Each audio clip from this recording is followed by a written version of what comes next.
Vamos a orar para encomendarnos al Señor en su palabra. Si usted me acompaña, amén. Amantísimo Dios, Padre de gloria, gracias te damos, Señor, una vez más. Gracias por tu alabanza y adoración que nos permite, Señor, levantar nuestras manos, Señor, en rendición y agradecimiento, Señor, por tu gran misericordia. Gracias por tu Espíritu Santo que nos capacita, nos ayuda, Señor, a poder adorarte, Señor, de la manera correcta, Señor. Así como tú nos exiges de adorarte en espíritu y en verdad, Señor. Gracias a tu palabra y a tu Espíritu Santo, Señor. En este tiempo necesitamos todavía tu Espíritu para entender tu palabra, Señor, para predicarla, enseñarla, Señor, y para recibir, Señor, la convicción que viene del cielo, Señor. Queremos abrir el corazón en este tiempo para aprender y crecer, Señor, no solamente para simple conocimiento, sino para purificación y santidad de nuestras almas, Señor. Queremos parecernos a ti, Señor. Háblanos en esta noche, en el nombre de Jesús. Amén. ¿Cómo van los gigantes? ¿Cómo van? ¿Bien? Bueno, esta noche vamos a ver el quinto gigante. Vamos al libro de Éxodo, si usted me acompaña, Éxodo 34. Éxodo 34, verso 11. Hemos estado hablando de los gigantes de la tierra prometida. Ya muchos conocen la historia, ¿verdad?, de cuando los 12 espías fueron allá a ver la tierra prometida y se encontraron con gigantes allí. 10 de ellos tuvieron temor, 2 de ellos no se agotó su fe en Dios, su confianza, Josué y Caleb, ¿verdad? Y yo quiero leer este texto que es similar al de Deuteronomio 7.1 que hemos estado leyendo, y es Éxodo 34.11. Vamos a leer del 11 al 13. ¿Están ahí? Dice: guarda lo que yo te mando hoy. He aquí que yo, aquí hablando Dios, echo de delante de tu presencia el amorreo, el cananeo, el eteo, al fereceo, al heveo y al jebuseo. Verso 12 dice: guárdate de hacer alianza con los moradores de la tierra donde has de entrar, para que no sean tropezadero en medio de ti. El verso 13 dice lo siguiente. ¿Qué dice? Derribaréis sus altares y quebraréis sus estatuas y cortaréis sus imágenes de acera.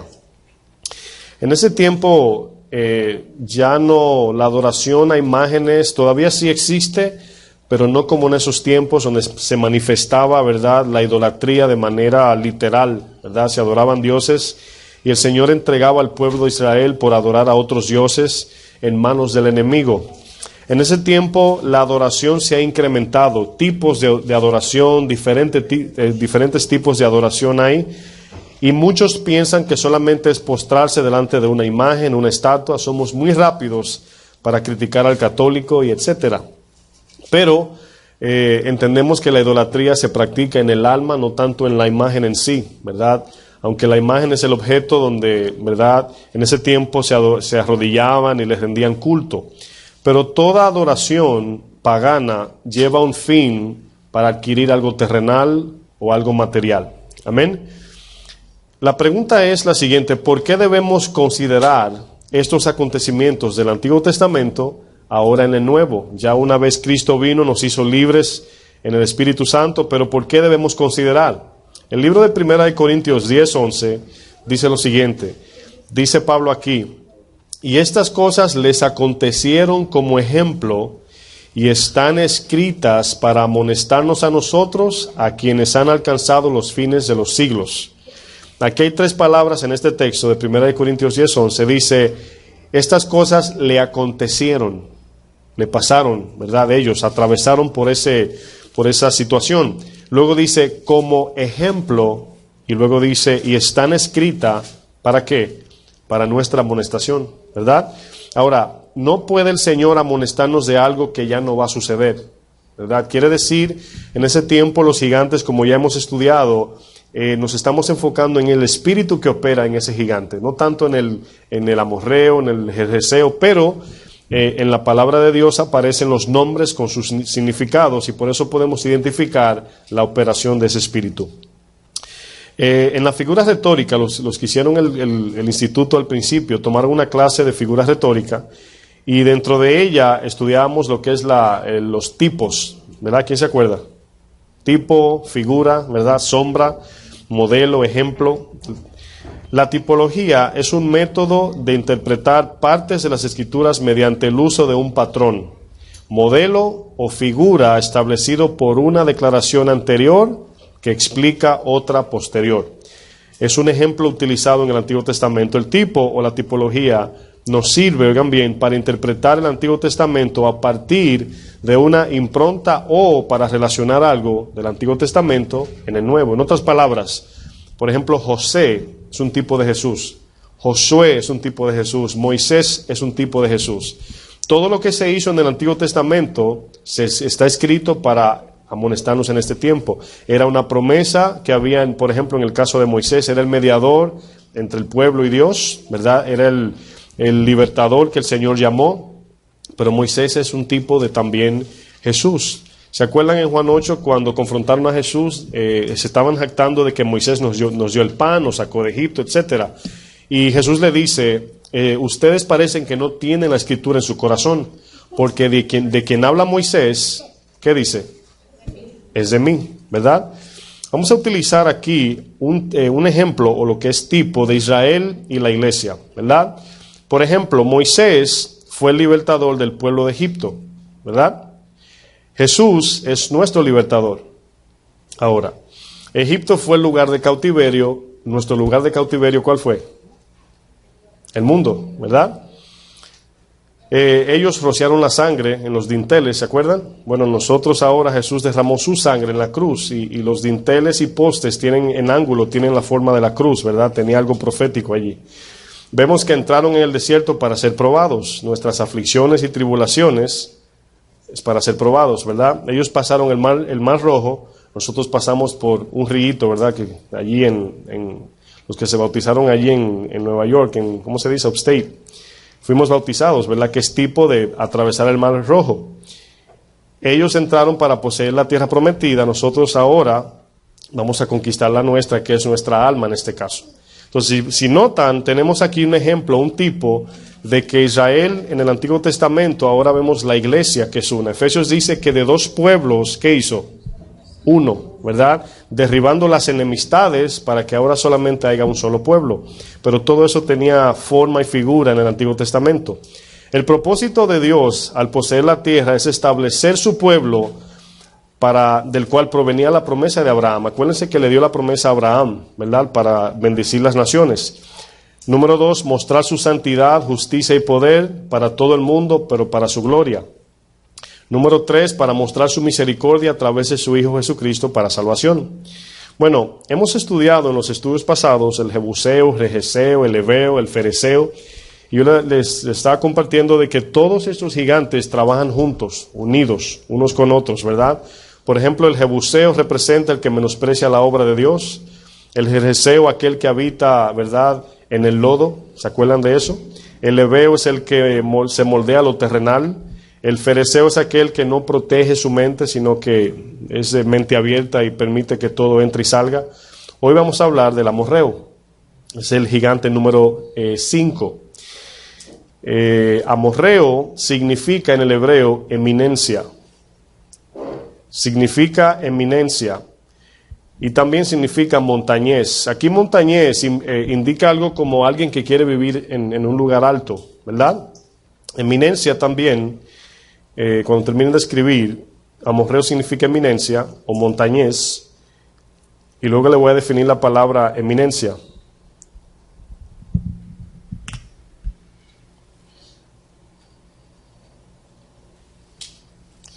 Eminencia significa superioridad, altura, o pueden poner también altivez. Es hablando aquí del orgullo. Ahora, recuérdense que estamos analizando este espíritu que operaba en los gigantes, que hoy en día siguen operando, ¿verdad? Siguen siendo nuestros enemigos, a diferencia que ya no se manifiesta en un gigante literalmente, sino en un espíritu. ¿Recuerdan de Efesios 6 que dice que no tenemos lucha? ¿Qué dice? con carne y sangre, sino contra potestades y los demonios en lugares celestes. Ese espíritu amorreo opera en todo, oigan bien esto, opera en todo aquel que es orgulloso o rebelde. Esa es la puerta abierta. Aquí la puerta abierta, este gigante, es el orgullo o la rebeldía. Ahora, si notan, yo mencioné la palabra opera. Se dieron cuenta, ¿verdad? Opera, este espíritu opera.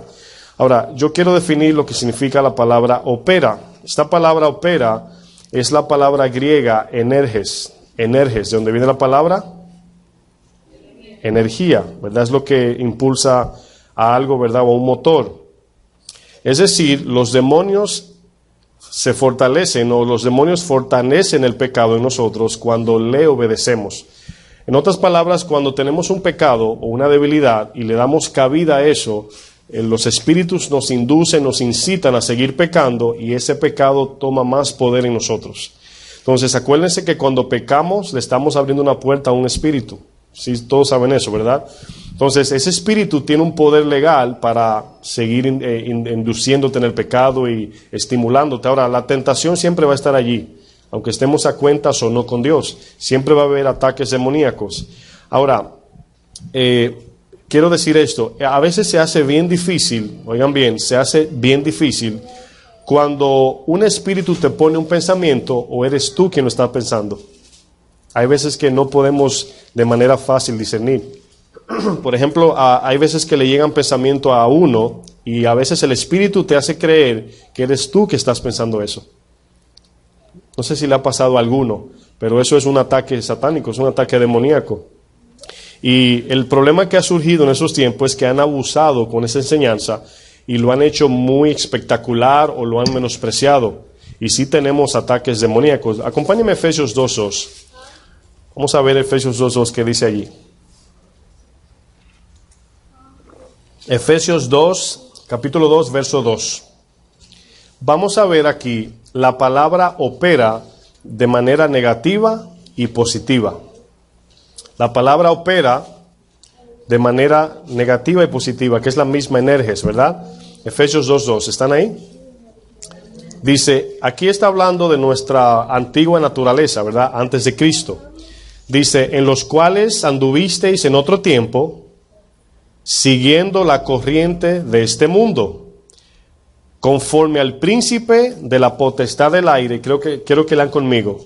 El espíritu que ahora, ¿qué dice? Opera en los hijos de desobediencia. Ahí está la palabra operar o operación.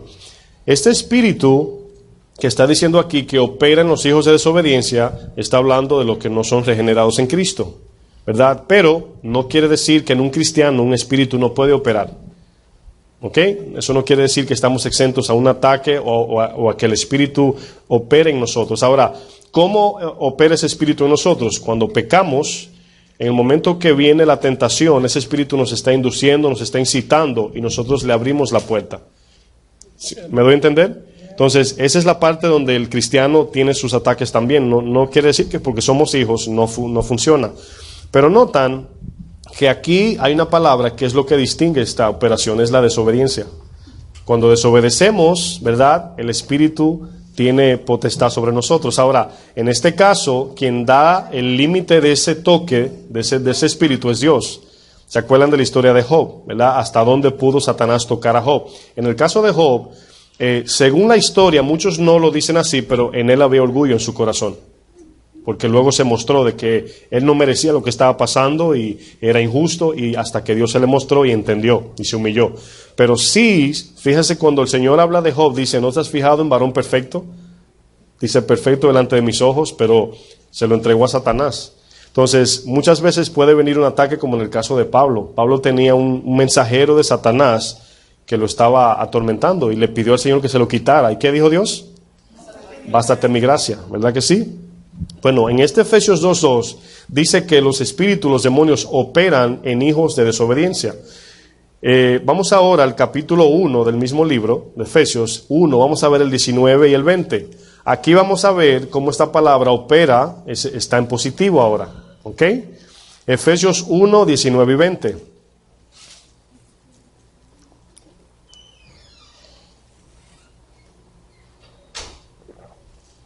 Están ahí, ¿verdad?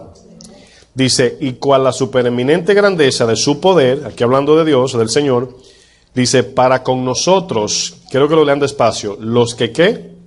Los que creemos, aquí es obediencia. Según, ¿qué dice? La operación del poder de su fuerza. Aquí hablando del Espíritu Santo, ¿verdad? Miren lo que dice el 20, la cual operó en Cristo, resucitándole los muertos y sentándole a su diestra en los lugares celestiales. Miren, cuando nosotros obedecemos la palabra de Dios, nosotros damos el primer paso a la obediencia. Pablo le decía a Timoteo, esfuérzate en qué? En la gracia, ¿verdad? Que es en Cristo. En la gracia aquí es en el poder del Espíritu. Cuando usted obedece la palabra, hay lo que se llama una batalla interna al obedecer. Por ejemplo, a veces viene una tentación y debemos ceder o resistir. En el inicio de esa tentación va a doler, va a haber una incomodidad, una batalla, pero si aguantamos, Santiago 1 dice que esa paciencia tiene que ser completa para que podamos dar el fruto. Porque la prueba de vuestra fe produce paciencia, exactamente. Entonces, cuando nosotros damos el paso, el Espíritu opera en nosotros, en obediencia. ¿Sí me doy a entender? El Espíritu entra en nosotros y entra en función en nosotros. Y al final de la obra, quien se lleva la gloria, ¿quién es? Dios. Pero primero tenemos que obedecer. Si no obedecemos, el Espíritu no le va a empujar. No es como la abuela que te tira de la cama. Levántate. ¿Ok?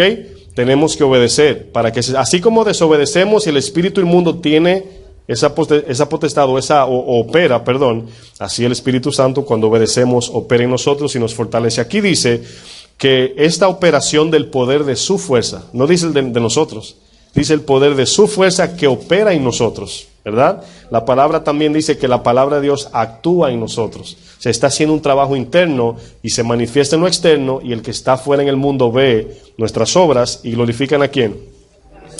En conclusión, si obedecemos a la palabra de Dios, el Espíritu Santo opera en nosotros para fortalecernos y guiarnos a la verdad. Si desobedecemos, el gigante, en este caso, entiéndase el demonio o un espíritu inmundo, opera en nosotros guiándonos a toda maldad y incitándonos al mal. Esa es la diferencia de cómo toma posesión. Ahora, ¿cuándo es que este gigante nos vence o cuándo es verdad, que nos derriba, vamos a decir, o nos vence? Es cuando abrimos la puerta. Ahí es donde comienza a perder, ahí es donde comenzamos a perder la pelea, en otras palabras. Ahora, yo tengo una pregunta. ¿De quién es la iniciativa cuando pecamos? ¿De Satanás, del mundo o de nosotros? Piensen bien, no contesten rápido. ¿De quién es la iniciativa de pecar? ¿De Satanás, de nosotros o del mundo? Bueno, no siempre es de nosotros, porque puede venir una tentación de Satanás, pero a nosotros quizás somos débiles en esa área, podemos corresponder. Muchas veces sí nace de nosotros, Satanás lo identifica, o los demonios, vamos a decir, y comienzan a incitar hasta que caemos en el pecado. Pero al final de cuentas, ¿quiénes son responsables? Diga conmigo yo, ¿verdad? Ok. Primero está la concupiscencia, que es el deseo carnal. Segundo, la tentación. Tercero, el pecado. Y por último, la muerte. Concupiscencia, tentación, pecado y muerte. Acompáñenme a Santiago 1 para ver eso de manera más detallada. Concupiscencia, tentación, pecado y luego la muerte.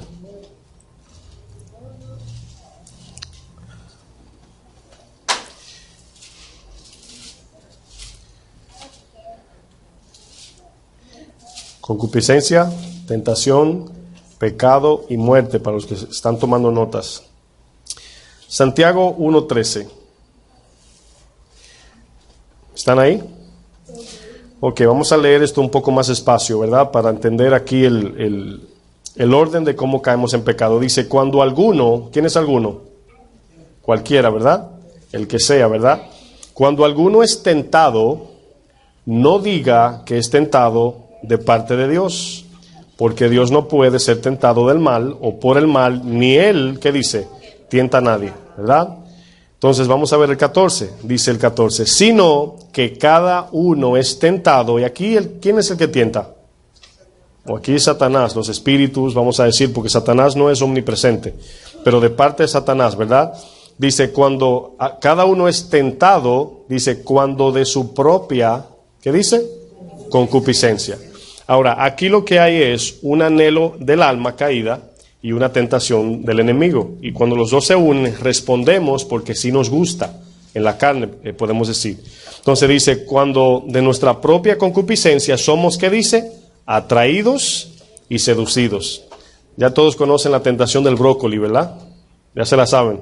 Nadie es tentado con brócoli. Nadie le pone una mesa con brócoli y se siente tembloroso. Ay, quiero cogerlo. Nadie, ¿verdad? Lo que quiero decir es que, por ejemplo, las comidas saludables nunca tientan a uno. Son las que hacen daño. La carne frita, los tacos, todo eso. Entonces, aquí lo que está diciendo el texto es que cuando nosotros en la carne que amamos o somos débiles en algo, el enemigo utiliza esa herramienta para tentarnos, ¿verdad? Entonces, por eso digo que el brócoli, ¿saben todos lo que es brócoli, verdad? Es una ensalada que es muy saludable, pero no sabe muy bueno, ¿verdad? Entonces le ponen en la mesa el brócoli y nadie se va a robar uno, nunca. Ahí amanece, se pudre, si la mamá o el papá le dice coman, no van a comer nunca. Bueno, Satanás sabe lo que nuestra debilidad, él sabe lo que nos gusta y lo que no. Y a cada uno de nosotros individual nos va a tentar conforme a nuestra concupiscencia, ¿verdad? Fíjense lo que dice, cuando de su propia concupiscencia es atraído y luego seducido, ¿verdad? El 15 dice, entonces, después que se manifiesta eso, la concupiscencia, o sea, nuestro deseo carnal, después que ha concebido, ¿concebido qué? Aquí es donde quiero pararme. Concebido la tentación que viene de afuera, la concibe como una semilla y la permite. ¿Por qué? Es como cuando entretenemos lo que no debemos entretener. Estamos concibiendo. ¿Sí me entendieron todos? ¿Por qué no dicen amén? Bueno, concebir es entretener lo que no debemos. Por ejemplo, la televisión, lo más básico, ¿verdad? Estamos mirando allí y presentan algo que no debemos escuchar o ver, o etcétera. Y nos quedamos ahí, no, es curiosidad nada más. Ahí estamos concibiendo. Ahora, se están riendo, pero le voy a decir algo. Esa semilla de pecado está dentro ya. ¿Se acuerdan de Caín? Que el Señor le dijo, el pecado está ¿dónde? A la puerta. Ahora, en este caso, ¿cuál es la puerta? A ver si saben. ¿Cuál es la puerta? No. Los oídos y los ojos y las manos y la boca. Los sentidos. ¿Se acuerdan cuando dijo, me temo que la serpiente, así como engañó a Eva, vuestros sentidos estén de alguna forma extraviados? Miren, el corazón es donde cae el pecado, pero por donde entra no es ahí. La puerta es, en este caso, la mente, el tacto, podemos robar, podemos mirar, podemos oír o hablar. Ese es donde entra. Por eso el Señor dijo, no es lo que entra lo que hace daño, sino lo que sale. Allí hablando de lo que ya está en el corazón. Pero ya cuando se ha consumado allí, sale la muerte, sale el pecado. Entonces, no decimos que la puerta es el corazón, no. La puerta a entrar al corazón. O sea, es como usted decir, ¿dónde vives? En la puerta. Vivimos en la casa, pero para entrar a la casa tenemos que entrar ¿por dónde? Por la puerta. Y nuestra puerta, por eso la palabra dice que los ojos son la lámpara del cuerpo o del alma en este caso. Entonces aquí dice, entonces la concupiscencia después que ha concebido. Ahora, una vez concebimos ya no hay forma de no pecar. Por eso es que Jesús nos dio una instrucción en Mateo 5. Él dijo, ustedes escucharon que fue dicho que el que mire una mujer, que el que tenga relación sexual con una mujer no sin casarse o etcétera, comete adulterio. Pero yo os digo que el que la mire ya adulteró. ¿Por qué? Porque el pecado no es en la obra o en el acto, el pecado es en el corazón. Y en el momento que miramos y pensamos, ya concebimos. Acuérdense que una persona que adultera de manera ya, cuando completa el adulterio físico, no es que cayó en adulterio, ¿verdad? Un día la vi y ya. O un día lo vi y me fui. No, es planificado. Comienza el coqueteo, comienza el entretenimiento, comienza a concebir. Y ya luego hay un punto donde ya no puede decir que no. Amén. Entonces, por eso es que tenemos que llenarnos de la palabra de Dios para que concibamos la palabra y demos a luz vida y no muerte, que es lo que vamos a leer. Dice entonces la concupiscencia, retomando el 15, después que ha concebido, da a luz el pecado. Ahora, el pecado aquí es ya cometido, la obra. Y una vez cometemos el pecado, siendo consumado, da a luz la muerte.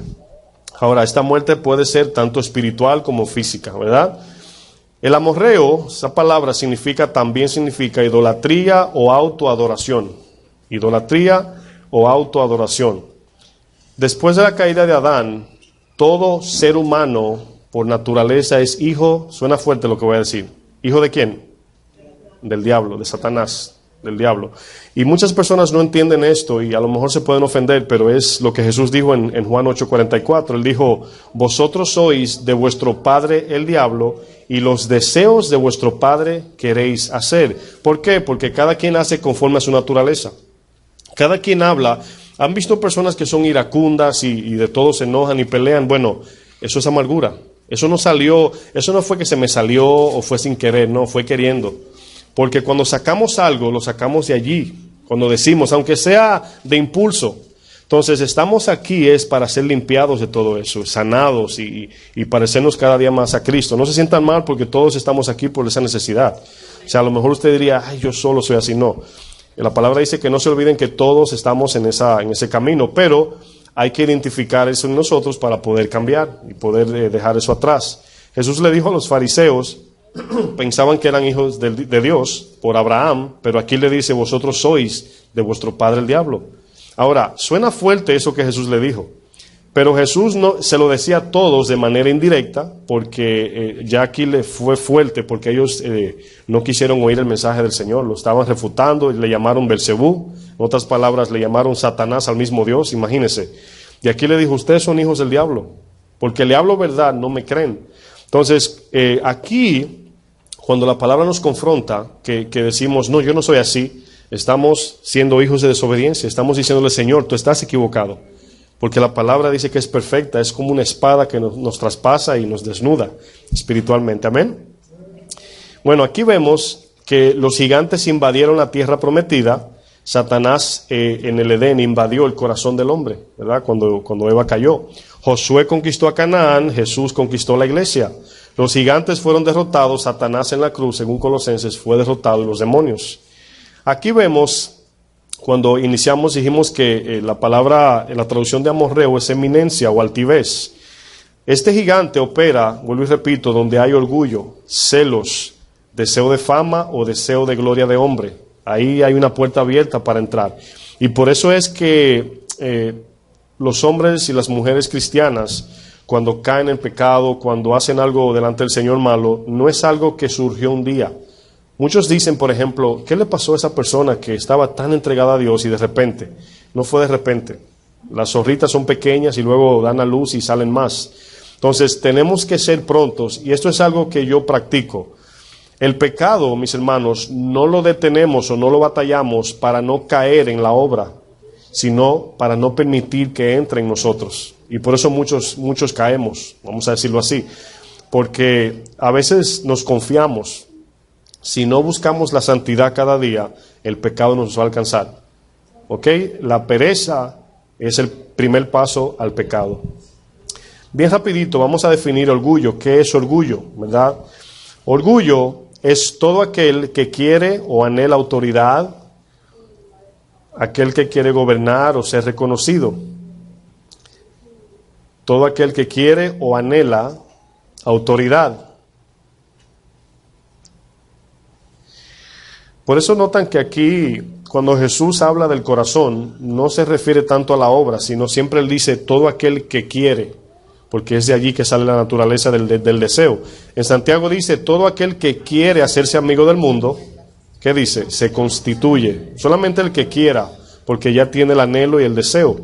Entonces, todo aquel que quiere o anhela autoridad, gobernar o ser reconocidos por la gente o por el hombre.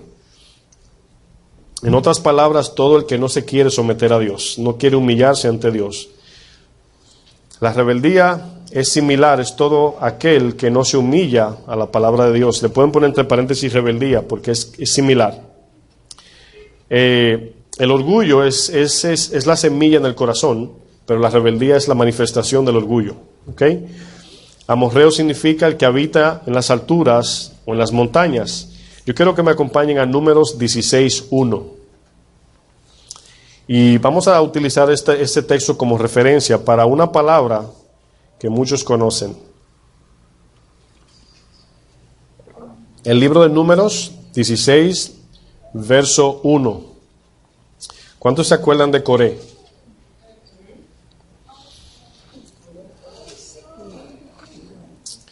Es fuerte cuando se menciona a alguien en la Biblia que inmediatamente la imagen como Judas, Coré, Saúl, ¿verdad?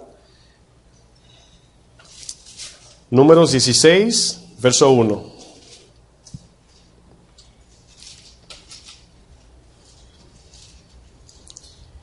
Me dicen amén, por favor, cuando lleguen. Coré es descendiente de Leví, ¿verdad? Él, por herencia, vamos a decir así, era levita. El Señor lo escogió para ser levita, pero se levantó en celo y contaminó ¿a cuánto? A 250, ¿verdad? Contaminó a un buen grupo. Y el verso 1 dice, Coré, hijo de Isahar, hijo de Coat, hijo de Leví, y Datán y Abiram, hijos de Eliab, y On, hijo de Pelet, de los hijos de Rubén, de la tribu de Rubén, tomaron gente y se levantaron contra Moisés. ¿Con cuánto? Con 250 varones. ¿Cómo le siguieron los pasos 250 personas a este Coré? Consumaron el pecado. O le dieron cabida a las palabras de Coré. Dice, de los hijos de Israel, príncipes de la congregación, de los del consejo, varones de renombre. Y se juntaron, ¿qué dice? Contra Moisés. Ahora, si ustedes notan en el 2, hay una palabra allí al inicio, dice, se levantaron, ¿verdad? Esa palabra levantar implica a alguien que se levanta con altivez o con orgullo. Ya se acuerdan que el amorreo significa el que habita en la montaña, ¿verdad? O el altivo, el orgulloso. Entonces aquí vemos que Coré se levantó con 250, ¿verdad? Cuando usted ve el trigo y la cizaña, si le tira una foto en el suelo a los dos, no sabe cuál es el trigo ni la cizaña. Pero cuando están plantados, ahí el trigo está doblado por el fruto y la cizaña está paradito. Es increíble la naturaleza, ¿verdad? Como la cizaña está paradita allí, como quien dice, presentándose, yo soy trigo, mientras que el trigo verdadero está humillado, vamos a decir, espiritualmente, ¿verdad? Humillado ante Dios. Y dice el 3, y se juntaron contra Moisés y Aarón. Acuérdense que Moisés el libertador, Aarón llamado a ser el primer sacerdote. Y les dijeron, basta ya de vosotros. Aquí hay una actitud de amargura, ¿verdad? Porque toda la congregación, todos ellos son santos. O sea, en otras palabras, tú te crees el único que es santo, ¿verdad? Dice, y en medio de ellos está Jehová. ¿Por qué pues os levantáis vosotros sobre la congregación de Jehová? Cuando oyó esto, Moisés se postró sobre su rostro. ¿Por qué hizo esto? Número 1, porque Moisés era un hombre de Dios y se humilló no ante Coré, se humilló ante Dios, porque él sabía lo que venía. Él conocía el poder de Dios y sabía con la actitud que Coré se había levantado y estos hombres. Es como usted ir a un zoológico con un grupo de amigos y de repente uno, ¿verdad?, inventando para que lo vean, se entra en la jaula del león. ¿Qué usted hace? Se postra, ¿sí o no? O sea, como quien dice, se lo va a comer el león. Esa es la actitud aquí. Moisés se postró en humillación ante Dios y misericordia por Coré. O sea, no tomó una actitud de, no, déjalo que el Señor lo pisa o el Señor lo desaparece. No fue la actitud de Moisés. Y dice, y habló Coré a todo su séquito, diciendo, mañana mostrará Jehová quién es suyo y quién es santo, y hará que se acerque a él al que él escogiere, y él lo acercará así. Ya saben la historia como termina en el 33, de que el Señor abrió la tierra y cayó parado en el Seol por su orgullo, por el celo, por la amargura y todo lo que había en su corazón. Cuando vemos la historia de Coré, volvemos a 1 Corintios 10:11, fueron escritas para nuestra amonestación, para no permitir esto. La pregunta es, ¿cómo comienza el orgullo? Hay muchos que lo tienen por naturaleza. Hay personas que todos somos orgullosos de manera humana, todos. Muchos a un nivel muy fuerte, otros un poquito, ¿verdad? Los niños, cuando tú le dices no, ellos dicen que sí. O sea, es algo natural de Satanás. Por eso dije que la naturaleza de todo hombre caído proviene de Satanás. Por eso le dijo a los fariseos, vosotros sois de vuestro padre el diablo. Cristo dice que en Juan 1, que Él nos hizo, ¿qué? Hijos de Dios.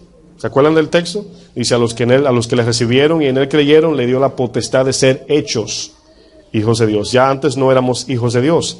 Yo quiero que vayamos ahora a Isaías 14 y vamos a ver de dónde provino todo esto. Este es el origen de la altanería y el orgullo. Aquí vamos a ver 5 cosas que Satanás dijo antes de caer.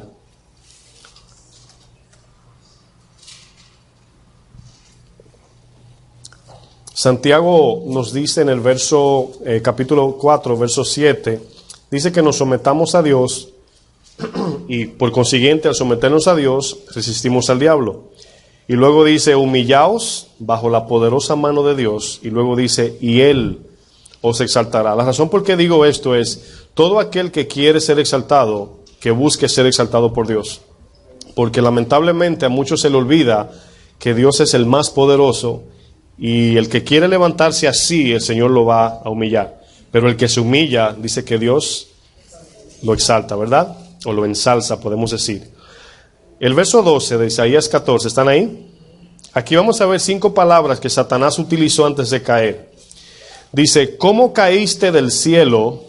Y comienza hablándole de lo que era, ¿verdad? Oh lucero, hijo de la mañana. Cortado fuiste por tierra, tú que debilitabas las naciones. Isaías, antes de avanzar, quiero decir esto. Cuando habla de manera profética, muchas veces utiliza el principio y el fin en la Biblia. Por ejemplo, cuando han leído Isaías 53, que habla de la cruz de Jesús, que dice que fue inmolado y toda esa historia, está hablando de Israel mirando hacia atrás y reconociendo lo que hicieron. Es una profecía futura, pero ellos mirando al pasado. Entonces Isaías utiliza mucho esta forma de profetizar. Aquí está hablando desde el inicio hasta la caída de Satanás, en este pequeño texto que vamos a leer. Por eso van a notar que está hablando de atrás adelante, porque en el cielo dice, tú debilitabas a las naciones. Y el día que cayó no existían naciones en el mundo, no había sido creado todavía. Entonces van a notar ese para atrás y para adelante, ¿ok? Dice, tú que debilitabas las naciones. El 13 dice, tú que decías, ¿dónde? En tu corazón. Ahora bien, Satanás, esto no los podemos imaginar de manera sana y bíblica, aunque no lo dice. Satanás concibió en su corazón el pecado. Allí nació esa semilla de celo contra Dios. Y esto fue aquí cuando ya se concibió o cuando dio a luz el pecado. La muerte fue que fue derribado. Ustedes ya saben el resultado. 5 palabras. Número 1, subiré. Dice Satanás aquí. Subiré al cielo en lo alto junto a las estrellas. ¿Qué dice? De Dios. La primera palabra es subiré. La segunda, levantaré. Es la segunda, mi trono, y en el monte del testimonio esa es la tercera, me sentaré, me subiré, me levantaré, me sentaré. Y luego dice, a los lados del norte. El norte es una palabra que en la Biblia se utiliza para hablar de arriba, ¿verdad? El norte, sobre las alturas de las nubes, ¿qué dice? Subiré, esa es la cuarta. Y la quinta es la siguiente, y seré semejante al Altísimo. Y en el 15, aquí habla el Altísimo y le dice, mas tú, derribado eres hasta el Seol. La palabra Seol siempre implica lo más profundo de la creación, lo más profundo, a lo más hondo que usted puede llegar. Y luego dice, a los lados del abismo, o sea, al mismo nivel de lo más profundo que puede existir en la creación, el abismo. Ahora, el abismo no se encuentra dentro de la tierra porque Satanás es un espíritu, sino más bien, no podemos decir tampoco debajo, solamente es un lugar profundo y oscuro, vamos a decir. Porque a veces pensamos que el abismo está debajo de la tierra. ¿Cuántos les pasa eso, que piensan eso? Bueno, los chinos están con la cabeza para abajo diciendo que el infierno está abajo y están apuntando arriba.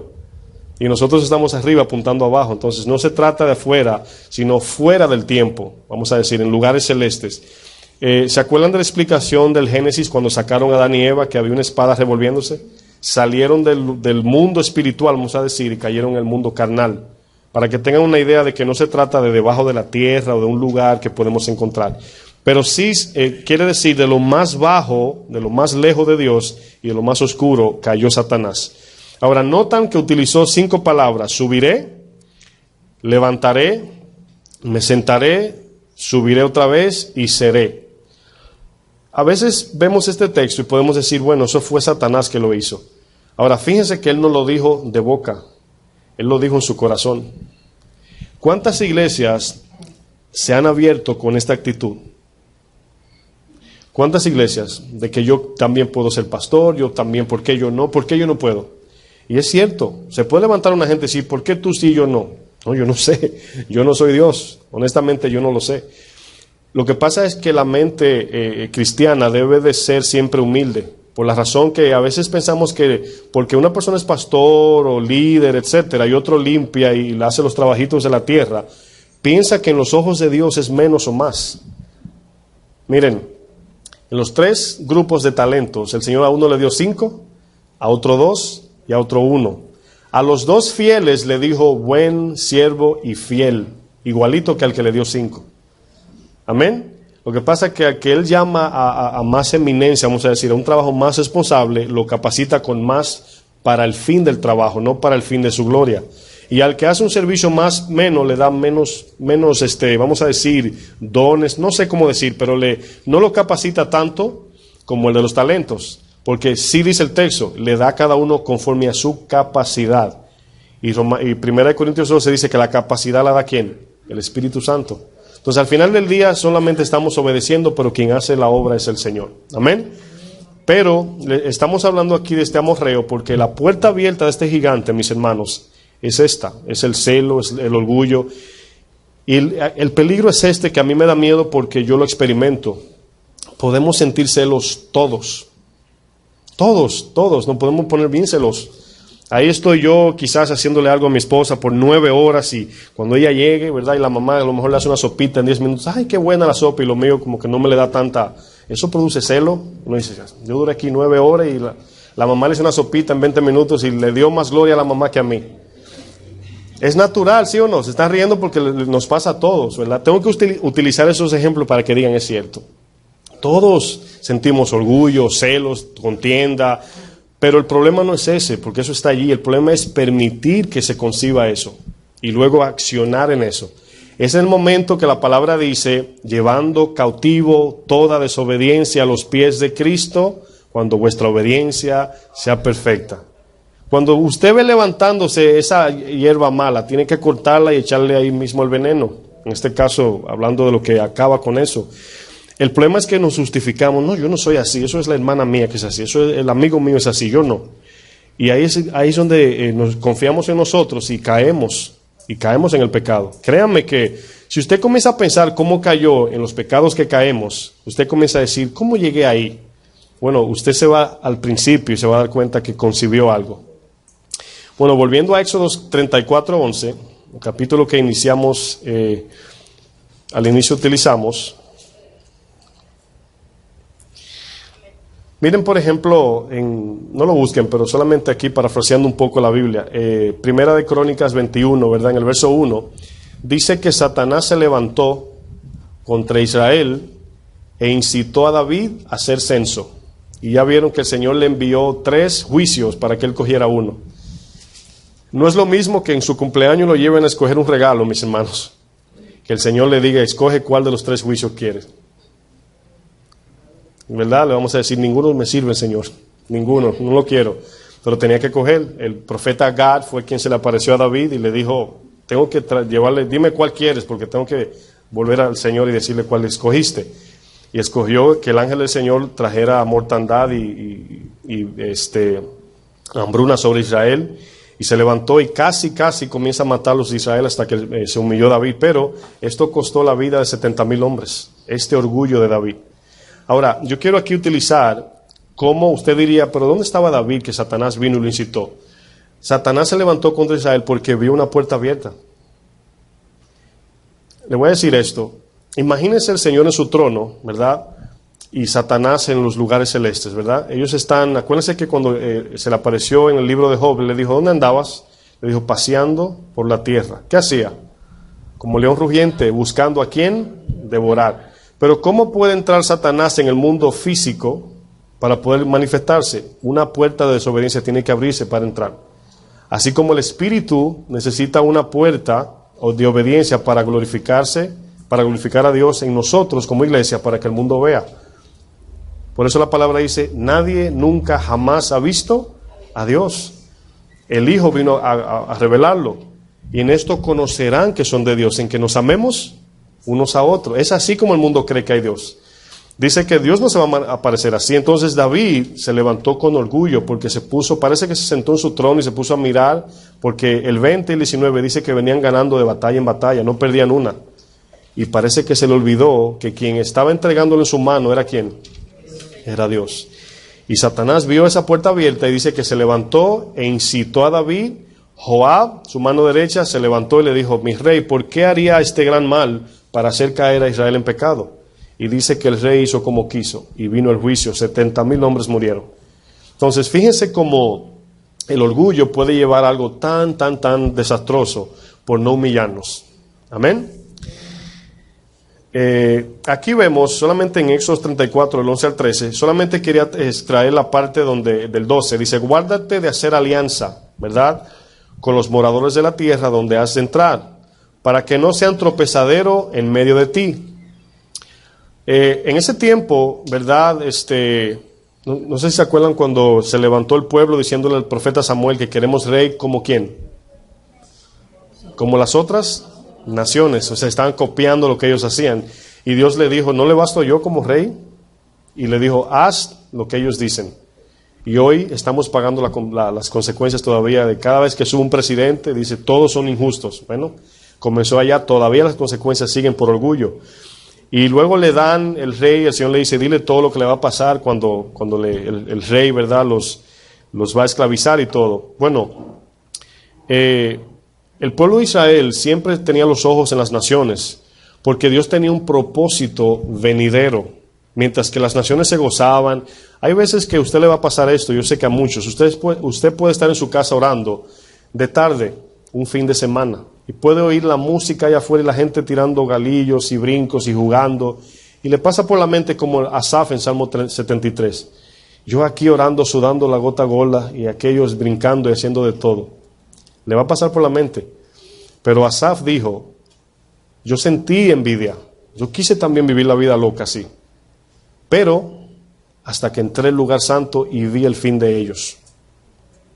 ¿Qué quiso decir? En otras palabras, que todos se iban al infierno si no se arrepentían. Eso fue lo que hizo el volver en sí. Dijo: yo estoy sufriendo un poco ahora. Nuestro sufrimiento es poquito para gozar en la eternidad. El mundo sufre poquito, goza poquito para sufrir en la eternidad. Y eso es lo que la gente no entiende. Entonces, va a venir ese tiempo donde usted va a querer mezclarse con a lo mejor un familiar. Aquí alianza con los moradores de esa tierra. Ahora está hablando aquel que no conoce a Cristo o el que no se maneja como Cristo. Y dice: guárdate de esa alianza, no hagas alianza. Y porque a veces decimos: no, que voy donde mi hermana, mi primo, mi amigo. Y como cristianos tenemos que llegar allá y no apagar la luz. Eso es lo que está diciendo aquí. Y luego dice: en la tierra que has de entrar. Aquí está diciendo: en la tierra que has de entrar. Oigan bien, en la tierra que has de entrar. Nuestros familiares, muchos no conocen a Cristo. No hagas alianza con ellos para que puedas entrar en su tierra, entiendas el corazón. Eso es lo que está diciendo aquí en nuestra aplicación. Para que no sean ellos tropezadero hacia nosotros, y no solamente a nosotros, sino al Evangelio. Miren, de que cristiano. Miren ahora.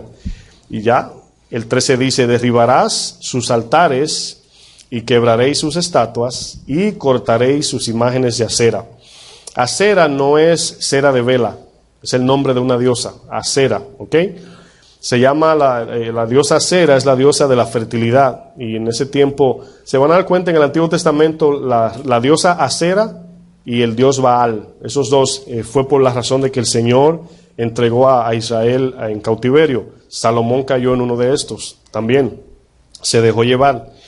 Y vemos que todo esto lo que promulga es aquí la fertilidad, está hablando lógicamente de concebir, dar a luz, ¿verdad?, los bebés y todo eso, y también el materialismo en el caso de Baal.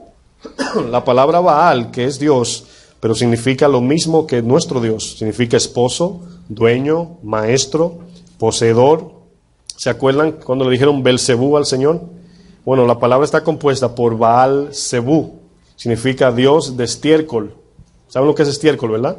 Bueno, así le dijeron a Jesús: tú eres el demonio, tú eres Dios, es por el Belzebú que tú sacas los demonios. Imagínense, al Dios de la creación. Estaban ciegos. Lo más irónico es que ellos estaban esperando a Dios.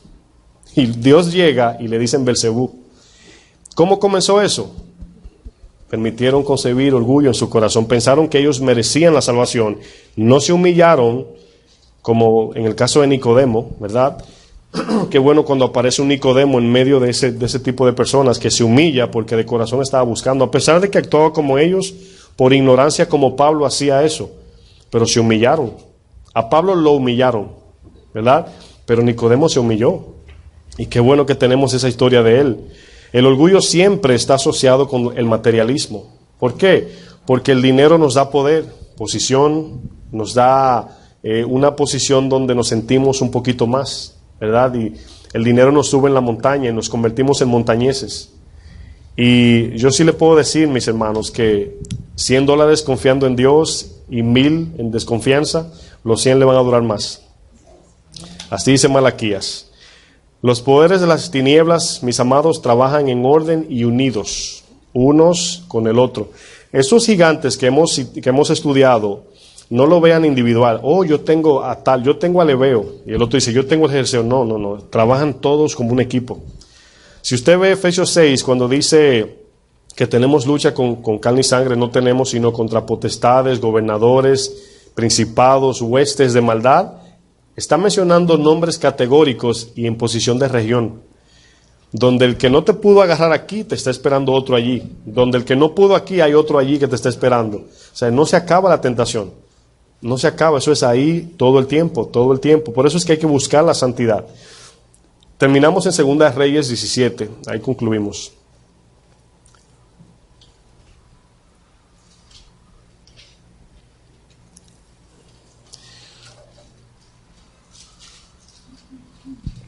Las clases que vienen, vamos a hablar de la armadura de Dios, cómo responder a todo esto. Nos va a ayudar esta plataforma que hemos hecho para saber por qué estudiamos estos gigantes, ¿verdad?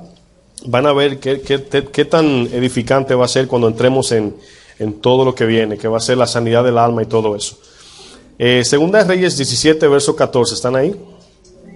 Dice, mas ellos, aquí el pueblo de Dios, no obedecieron. Fíjense cómo comienza el texto. No, ¿qué dice? La mayoría o todas nuestras calamidades, o la mayoría vamos a decir, son por la desobediencia, son consecuencias de desobediencia.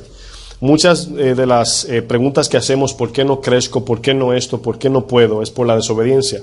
Luego dice, antes endurecieron su cerviz.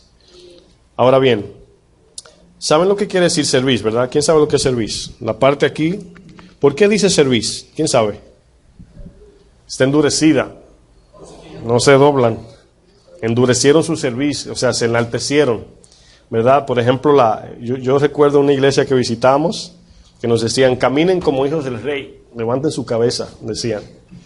¿Ustedes son hijos del rey? Sí. Uno se ríe, pero nos decían así, levanten la cabeza, o sea, nos estimulaban el orgullo. Y uno ignorante, pero no lo hacíamos, decíamos, eso como que no suena bien, como que Dios es el más grande, ¿verdad? Gracias a Dios que... Pero aquí dice, antes endurecieron su cerviz. Es lo mismo que del amorreo. Dice, como la cerviz, ¿qué dice? De sus padres. Aquí está hablando de los del desierto.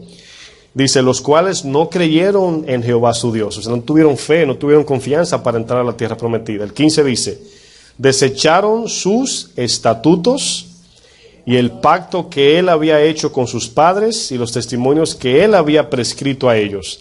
Y siguieron, diga conmigo, la vanidad.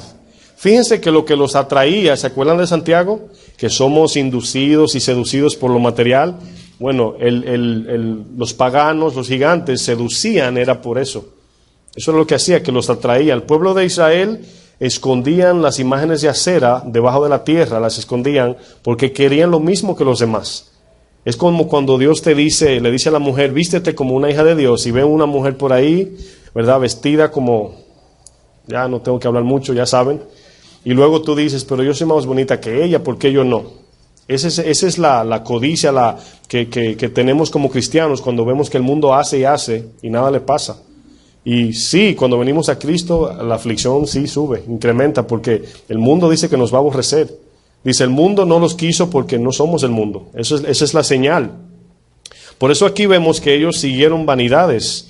Dice, y se hicieron vanos. Siguieron la vanidad y se hicieron vanos. Oigan bien, se hicieron vanos. Lo que quiere decir es que ya torcieron toda la ley, ya no creían en el Señor, sino que sus mentes se tornaron a la vanidad. Y fueron en pos, que es la misma palabra que Jesús dice, que el que no toma su cruz y viene en pos de mí no puede. Dice, fueron en pos de las naciones que estaban alrededor de ellos, de las cuales Jehová les había mandado que no hiciesen la manera de ellas.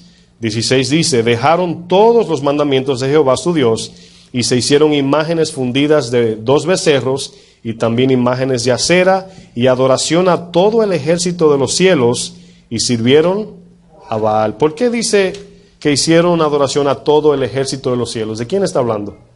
De los demonios, de los ángeles que están caídos en lo que son lugares celestes, podemos decir.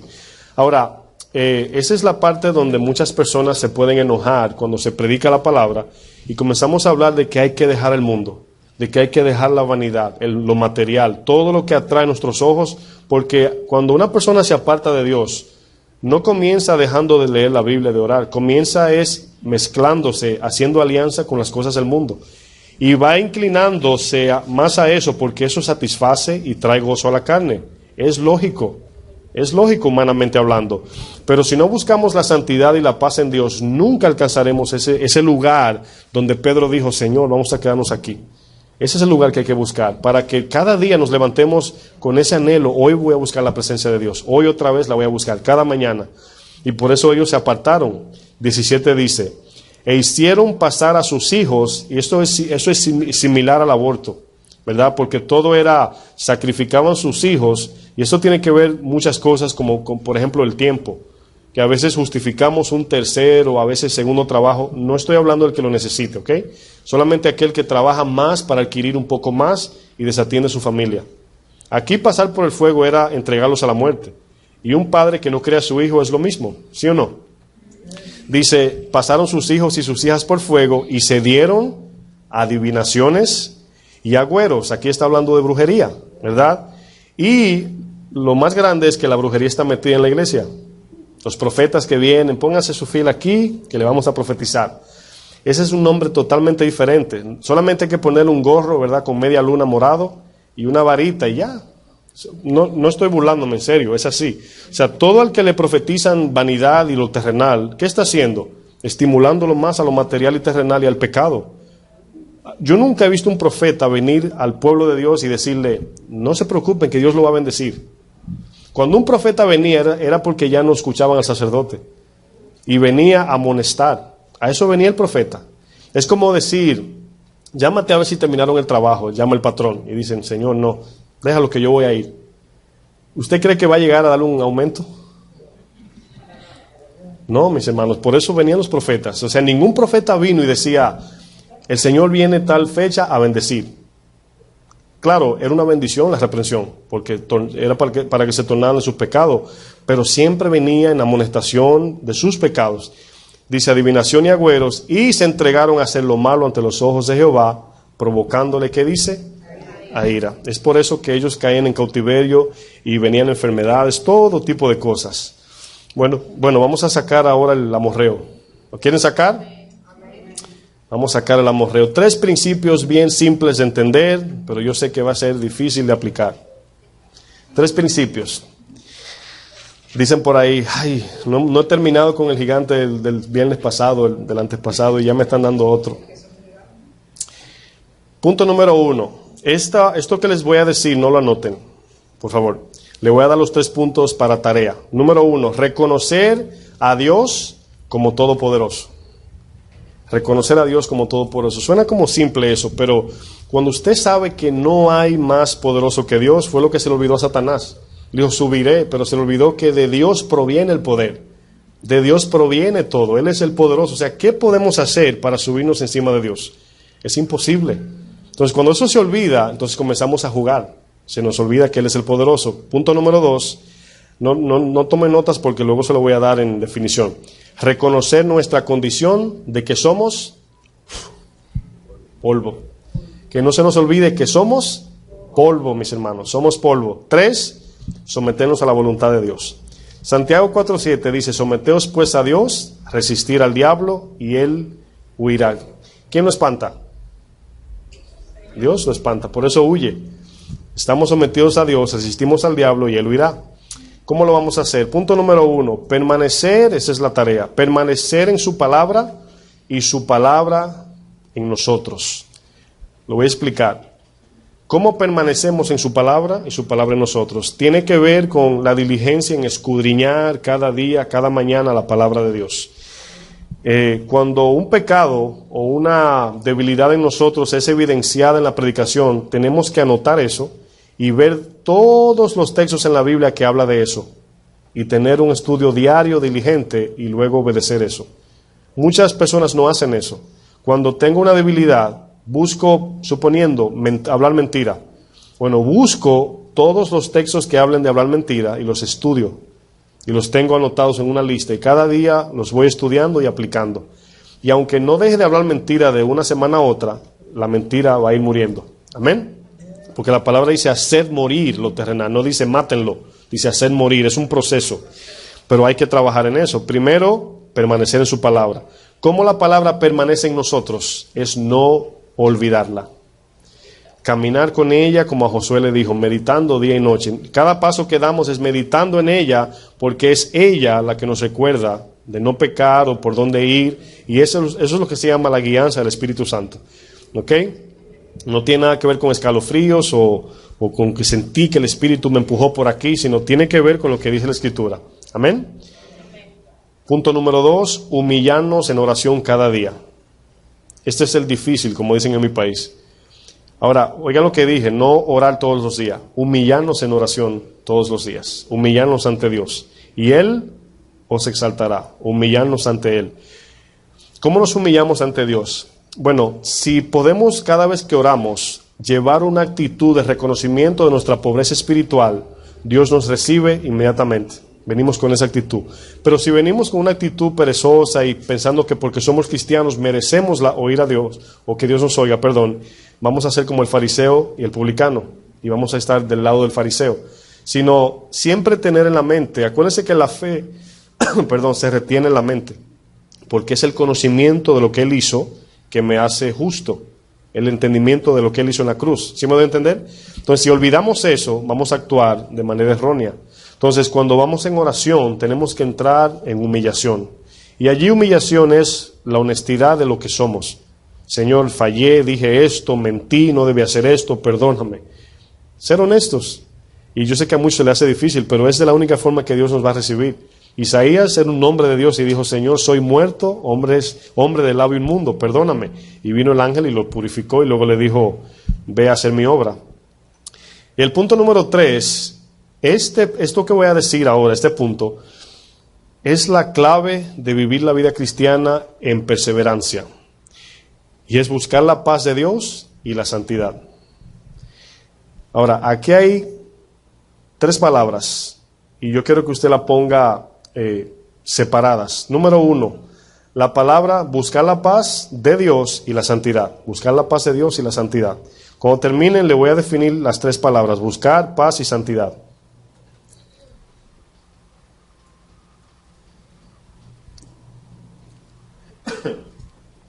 Me dicen amén, por favor, cuando terminen de escribir. Ok, la palabra buscar significa adorar, pero no le pongan adorar todavía, porque luego no van a entender qué quiere decir o no va a tener sentido.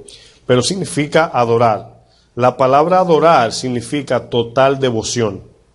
Eso es lo que significa adoración en su totalidad. Buscar en este término significa total devoción a Dios en este caso.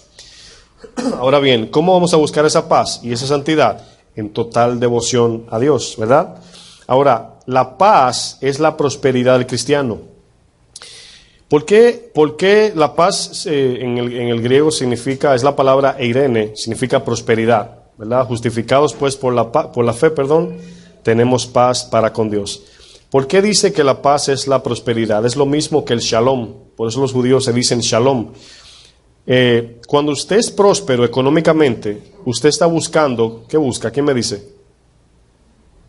Cuando quiere prosperidad económica, ¿qué quiere? ¿En dinero? No. Cuando alguien busca dinero, cuando alguien busca prosperidad, riquezas, ¿qué busca detrás de eso? Tranquilidad, ¿qué más? Exacto, satisfacción. O sea, la prosperidad económica del hombre, él anda buscando detrás de eso la prosperidad que solamente la da la paz de Dios. Entonces, por eso es que cuando una persona no es próspera económicamente y es cristiana, pero tiene la paz de Dios, es mucho más que próspero. Entonces, ahora aquí esta paz es la prosperidad que el mundo busca, que al tener tanto dinero no la alcanza, mas nosotros por la fe la recibimos. Entonces, yo le diría esto. Usted dice, yo quiero ir a, no sé, a Hawái, a un resort, ¿verdad? Y yo le digo, lo voy a llevar a un campito de su pueblo y la va a pasar mejor. Va a pagar un 1% de lo que va a gastar en Hawái. Y usted me dice, ¿está seguro que la voy a pasar mejor? Y yo le digo, le prometo que la va a pasar mejor. ¿Qué haría? Yo sé que la tentación carnal le va a decir, no, prefiero ir a Hawái porque yo conozco ya mi pueblo. Pero mi promesa sigue vigente. Le estoy diciendo que la va a pasar mejor. Ahora, usted va a ir a Hawái a pasarla bien. Y yo le estoy diciendo que en su pueblo la va a pasar mejor, donde yo lo voy a llevar. ¿Qué yo le estoy prometiendo? Algo que tiene menos apariencia, pero tiene un fin correcto, que es lo que usted va a buscar en Hawái, vamos a decir. La paz, mis hermanos, es lo que todo hombre busca. Amor, gozo y paz. ¿Cómo saluda a Walter Mercado? No, en serio, ¿cómo saluda a él? Amor y paz. Amor y paz, ¿verdad? ¿Por qué todos buscan esto? ¿Qué busca el mundo? ¿Qué busca el mundo? Las naciones. ¿Por qué están las Naciones Unidas? La paz. Esta paz está disponible gratis para nosotros, pero no la queremos. ¿Por qué Pedro dijo, Señor, hagamos enramadas aquí? Y el Señor le dijo, ¿no quieres ir a Hawái? Dijo, no, Señor, aquí estamos bien. ¿Por qué? Porque estaba exactamente donde se encontraban Adán y Eva antes de pecar, en el Edén, el paraíso. Entonces, la presencia de Dios es lo que simboliza esto, la paz. Esta paz, hay dos tipos de referencia a paz. Hay una paz que fue que Cristo hizo las paces, podemos decir, entre nosotros y Dios. Pero está el sentimiento de paz, el lugar de paz que es en el Señor. Es lo que apacigua la sed de nuestra alma para no pecar. ¿Me están dando a entender? Sé que tienen mucho sueño, pero quiero que se vayan con esto. La santidad, nunca llegaremos al estado santo de Jesús en la tierra. ¿Cuántos saben eso? Pero Jesús dijo en Mateo 23, qué bueno sería que cuando nuestro Maestro volviera, nos encontrara haciendo así. ¿Qué quiere decir eso? Buscando la santidad. ¿Cómo buscamos la santidad? En su palabra, en oración, cuidándonos, meditando en ella, haciendo el bien para no hacer el mal, ocupados en el bien para que el mal no nos gane. En otras palabras, para que la pereza no tome el lugar de la santidad o las buenas obras.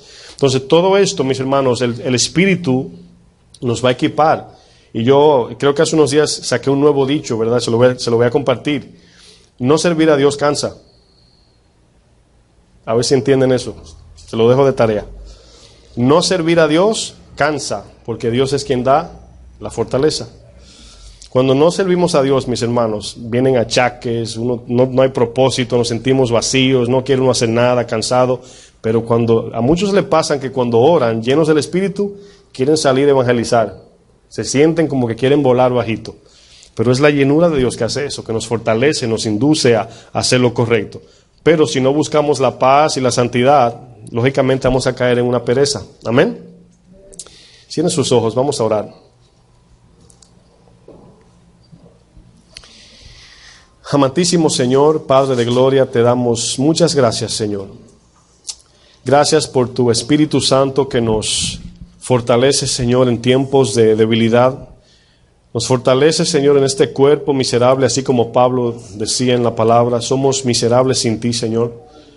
Pero sabemos, Padre, que tú eres fiel, Señor, y que nos capacitas para obedecer tu palabra, para caminar en ella, Señor. Pero tú, Señor, esperas en nuestra obediencia. Sabemos que tu palabra nos enseña que tú no puedes hacer nada si no te obedecemos. No puedes hacer nada en nosotros si no te obedecemos.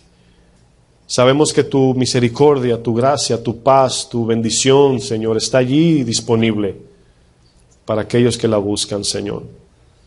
A lo mejor nos hemos involucrado mucho, Señor, en este mundo. A lo mejor estamos ocupados en cosas, buscando la paz en otras cosas, Señor. Y este gigante ha tomado gran terreno en nosotros, Señor. Este gigante amorreo que representa la altivez, el orgullo, ha tomado una gran parte de nuestro corazón, pero hoy queremos sacarlo, Señor, echarlo fuera y comenzar con un corazón humilde, Señor. De manera activa, Señor, que nosotros respondamos humillados ante ti, Señor, que si tu palabra dice que no a ciertas cosas, es que no. Y si dice que sí, Señor, nos sometemos a que es sí, Señor. Queremos obedecerla de manera mansa, Señor. Por eso Jesús decía que los que están cansados y agobiados vengan a mí y yo les daré descanso. Y tendrán descanso para sus almas porque yo soy manso y soy humilde de corazón. La altanería, el orgullo, el enojo, la ira, ese espíritu amorreo que operó en los gigantes y ahora todavía sigue vigente ese espíritu atacando las almas, Señor, para que sean orgullosos. Si hoy en día se practica y se promulga la fama, el aplauso de hombre, gloria de hombre, y la televisión nos llena de orgullo de que podemos ser mejores aquí en la tierra. Y todo eso mata la humildad, todo eso quita lo que la palabra nos dice, que nos humillemos ante Dios, porque Él es Dios, y a su debido tiempo Él nos exaltará. A su debido tiempo. Nos humillamos en ese tiempo, reconociendo que somos polvo, y sabemos que con un soplo de tu boca, de tu aliento, nos desapareces, Señor. Pero tu misericordia y tu gracia no permite que eso suceda, Señor. Tu simple misericordia, Padre, no porque merezcamos nada, no porque somos nadie, sino por tu Hijo Jesús. Yo te pido por mis hermanos que vinieron en este día buscando, Señor, un alivio en su alma, aquellos que han venido a buscar una palabra de suspiro, de esperanza o de propósito en sus vidas, Señor, que tu Espíritu Santo sea quien los lleve a ese lugar, a esa luz, y como tú dijiste, Señor, al terminar las fiestas, tú te levantaste y dijiste, si alguno tiene sed, venga a mí y yo le daré agua viva. Estamos cansados de esa agua muerta, de esa agua posada que el mundo ofrece, Señor. Queremos tu agua viva, queremos la llenura de tu Espíritu Santo. Queremos más de tu paz, más de ti, Señor. Queremos venir a este lugar a congregarnos buscándote a ti, Señor, y no lo mío. Queremos más de ti, necesitamos más de ti, Señor. Sin ti es imposible, Padre. Ayúdanos, fortalécenos, Señor. Capacítanos cada día para agradarte, Señor, y glorificar tu nombre, donde quiera que estemos. En el nombre de Jesús te adoramos, te damos gracias. Dios le bendiga, mis hermanos.